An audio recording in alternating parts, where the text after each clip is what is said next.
and full grammar တွေထဲမှာခေါင်းရှုပ်ရတဲ့ grammar patterns တစ်ခုရှိတယ်ဒီ grammar patterns လေးက so that ဆိုတဲ့ grammar လေးအဲ့တော့ဒီ grammar patterns လေးကိုအလွယ်ကူဆုံးနဲ့အရိုးရှင်းဆုံးနားလည်လွယ်အောင်ရှင်းပြပေးပါမယ်အဆုံးထိကြည့်ပေးပါအဲ့တော့ so that ဆိုတဲ့ grammar patterns လေးမှာအုပ်စုနှစ်ခုရှိတယ်ပထမဆုံး so that ဆိုတဲ့ grammar လေးကတခြားသူစီကနေကိုကကြားတာเนาะတဆင့်စကားပြန်ပြီးတော့ကြားလို့ပြန်ပြောပြီးတဲ့အခိုက်အတန့်မျိုးသုံးတယ်ပေါ့နော်ဒုတိယတစ်ခုကကြတော့အဲ့လိုမဟုတ်ဘူးကိုယ်တိုင်မျက်စိနဲ့မြင်လိုက်လို့တခုခုဖြစ်တော့မယ့်အခိုက်အတန့်မျိုးပေါ့နော်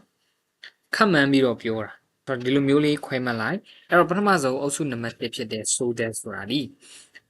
ကြားသမျှကိုပြန်ပြောတာအဲ့တော့သူများပြောတာကိုကကြားရတာပေါ့နော်တခုခုသူက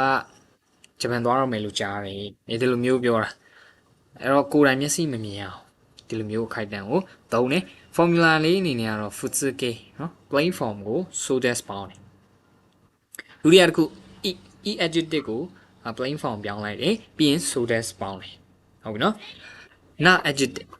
na adjective ဆိုရင်လည်းအဲ့လိုပဲတစ်ခုသတိထားမှာ na adjective မှာဆိုရင်သူကဒါဆိုပြီးတော့ပြောင်းရတယ်เนาะဒီဒါဆိုပြီးပြောင်းတယ်ပြောင်းပြီးတော့ so that ပေါင်းတယ် noun ဆိုရင်လည်းအဲ့လိုပဲ noun ဆိုရင်ဒါပြောင်းတယ်ပြီးရင် so that ပေါင်းတယ်ဟုတ်ပြီเนาะဥပမာစာကြောင်းအနေနဲ့ကတော့ thank you for your တို့ရာဒီဥတုခမှန်ချက်အရအာရှတာဝါမနှက်ဖြန်အမေကမိုးက food so this မိုးရမယ်လို့ကြားတယ်ဆိုတော့ဒီနေရာမှာ food ဆိုပြီးတော့သူပြောင်းသွားတာပေါ့နော်ပြောင်းသွားတဲ့အခိုက်အတန့်ကြည့်ရမယ်ဆိုရင်သူဒီတခြားသူစီကနေကြားလို့ပြန်ပြောပြတဲ့အခိုက်အတန့်အခုချိန်မိုးရတော့မယ်ဟာလားကောင်းကင်ကိုကြည့်ပြီးတော့မိုးမဲနေပြီမိုးရတော့မယ်ပုံမဲဒီလိုမျိုးပြောတာမဟုတ်ဘူးဒါသတင်းကနေဒါဒီဥတုခမှန်ချက်သတင်းကနေကြားပြီးတော့ပြန်ပြောတဲ့အခိုက်အတန့်ပြောတာဒီမှာဆိုရင် plain form ပြောင်းထားတယ်လား furimas မဟုတ်ဘူးเนาะ furu ဆိုပြီးတော့သူပြောင်းလာတယ်ဒုတိယတစ်ခုကကားတော့ကြော်ပါသူမဟာနီဟွန်တော့ဂျပန်ရဲ့ anime anime ကို ski da so des ကြိုက်တယ်လို့ပြောတယ်ဒီနေရာမှာ ski ဆိုတာဒီ na adjective ဖြစ်တဲ့အတွက်ကြောင့်သူဒီဒါဆိုပြီးတော့ပြောင်းသွားတယ်ဟုတ်ပြီเนาะ noun တို့ na တို့ဆိုရင်ဒါပြောင်းမိရတယ်ဒီလိုလေးတော့ခွဲမှတ်ရမယ်အုပ်စုနံပါတ်2ကကြတော့ so that ဒီတခုခုပေါ့နော်ကိုမျက်စိနဲ့မြင်လို့ခုပြောလိုက်တဲ့အခိုက်အတန့်ပေါ့နော်ဥပမာတခုခုကိတ်မုတ်လေးကိုမြင်လို့ဟာဒီကိတ်မုတ်လေးကစားလို့ကောင်းတဲ့ပုံပဲဒီလိုမျိုးပြောတာပေါ့နော် formula လေးအနေနဲ့က mask ကို mask ဖြုတ်တယ် so that ပေါင်းတယ်ဟုတ်ပြီနော် if adjective ဆိုရင် if ဖြုတ်တယ် so that ပေါင်းတယ်နာ adjective ဆိုရင်နာဖြုတ်တယ် so that ပေါင်းတယ်လွယ်လွယ်လေးပဲဒီကောင်ကပို့လွယ်တယ်နော်ဖြုတ်ရုံပဲဘာမှပေါင်းစရာနော်ဘာမှပြောင်းစရာမလိုတာအဓိကကတော့ပေါင်းတာကတော့ so that ဆိုတဲ့စကားလုံးပေါင်းရုံပဲ noun ကတော့လုံးဝမရပါဘူး noun ကတော့ဒီလိုသုံးလို့မရဘူးနော်အဲ့ဒါလေးခွဲမှတ်ပါဥပမာစာကြောင်းကြည့်ရမယ်ဆိုရင် imani mo ame ga furi so that တွေ့လားဒီညမှာ furi ma ဆိုတဲ့ mask ကိုဖြုတ်ထားတယ်ပြီးတော့သူဒီ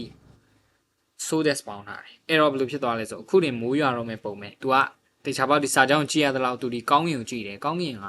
မောင်မဲနေတဲ့အတွက်ကြောင့်မလို့ तू ဒီဟာအခုလေးတင်မိုးရွာတော့မဲ့ပုံပဲဆိုပြီးတော့ပြောရှင်တာအဲ့လိုမျိုးပြောတယ်